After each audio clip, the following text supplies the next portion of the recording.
Welcome back to the Start to Finish course on upgrading to .NET Core. We're currently in the module focused on the actual update of our application. And in this lesson, we're going to be tackling those bugs that came up once we upgraded the WinForm project to .NET Core 3. So let's go to our code here, and we actually are still in this same spot, the send email. There's a bug here that we can only find really by running through our application. Our application loads just fine.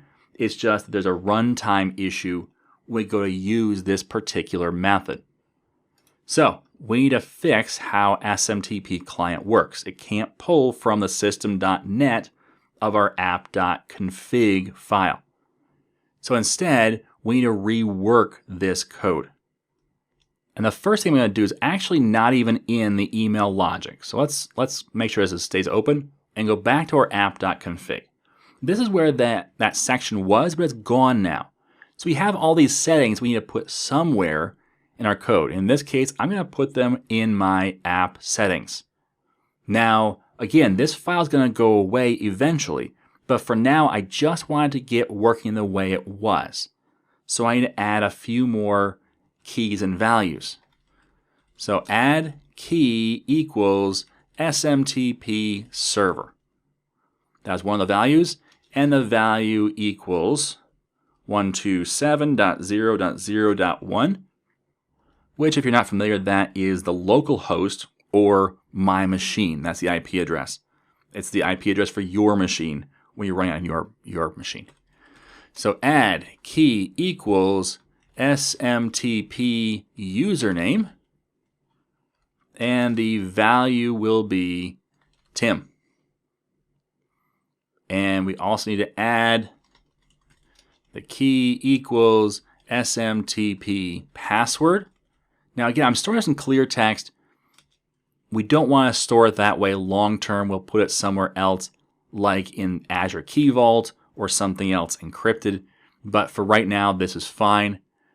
So the SMTP password, the value equals testing. That's the value I was using. We need to add another one for the port. So add key equals SMTP port. The value equals port 25. And the last one, add key equals SMTP enable SSL. And our value is false. For testing, we turn SSL off so that our tool can capture our emails. So those are the 5 settings that were in that system.net section, the mail settings section. Those are the ones we're replacing. Now, if you're following along, basically,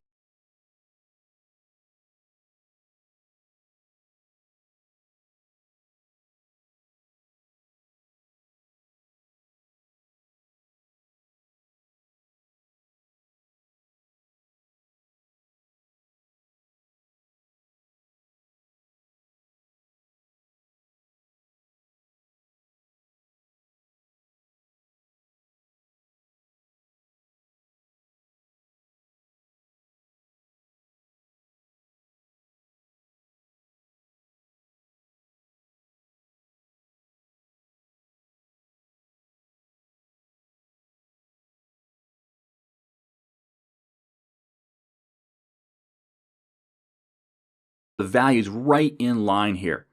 So global config.app key lookup. So global config allows me, I've got a helper method here that allows me to look up app keys. So I want the key for SMTP server. That's that host. Cool, that's one. But now I also need that second value, which is a port number. But I can't just say global config.app key lookup for SMTP port, because that would be a string and I need an int. So I need to do int.parse on global config.app key lookup, and the value here is going to be SMTP port. And I'm missing one paren here. There we go. So I'm looking up the server and the port and passing them into the SMTP client. That's step 1. But now I need to say client, which is our SMTP client, client.use default credentials equals false. We're going to pass it credentials. Then say client.credentials equals new network credential. We're going to do a control dot here. We need to add a using for system.net. And then inside here, we need to pass in our username and password. That's one of the overloads. There we go, username and password. So username, if you haven't guessed by now, global config.appKeyLookup for SMTP username. And then a comma, and then global config.appKeyLookup for SMTP password. Put a semicolon at the end of that. And lastly, we need to say client.enable SSL. Remember, we have that option, that Boolean, but again, it's going to come across as a string, so we need to do a bool.parse for global config.appKeyLookup on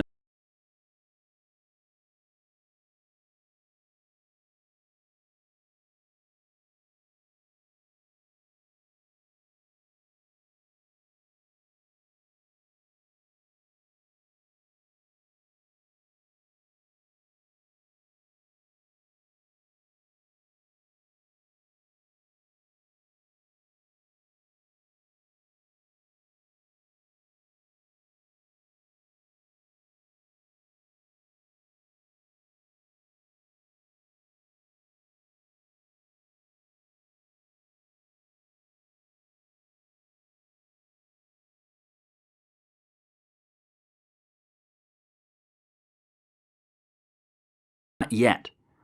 We need to get our application back up and running the way it was before we start this upgrade process. We're not going to try and do too many things at once. Otherwise, what happens is you go down this rabbit hole where you're making changes and you're changing how the application works, and then you don't know, is it the change that I made to how the application works that caused the problem, or is it the upgrade itself that caused the problem?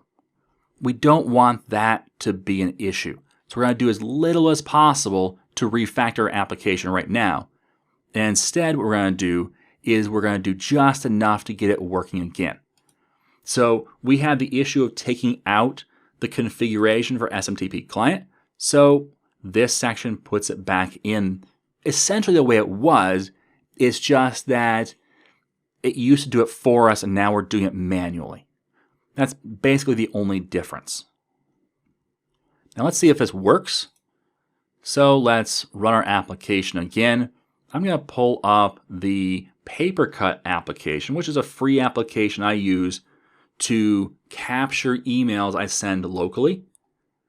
So let's load up our upgrade test.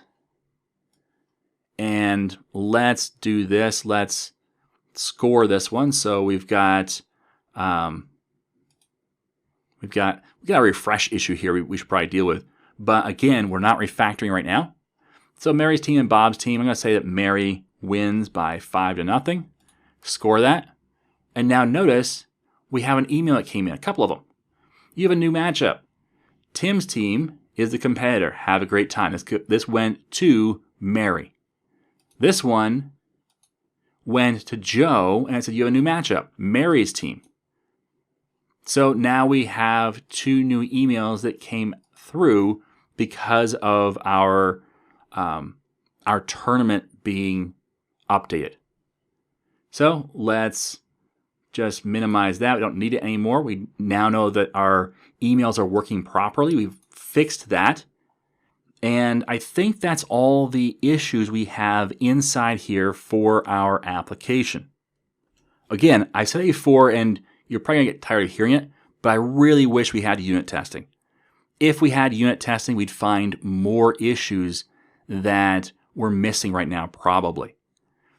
And so I encourage you, if you don't have unit testing in your application, write some unit tests. Get it to work.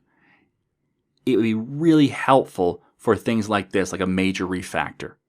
Okay, so with this being done, we now have a user interface working, a WinForm user interface in .NET Core 3, and we have our library. Now, in the next lesson, what we're going to do is move on to our WPF user interface and upgrade that to .NET Core 3 as well.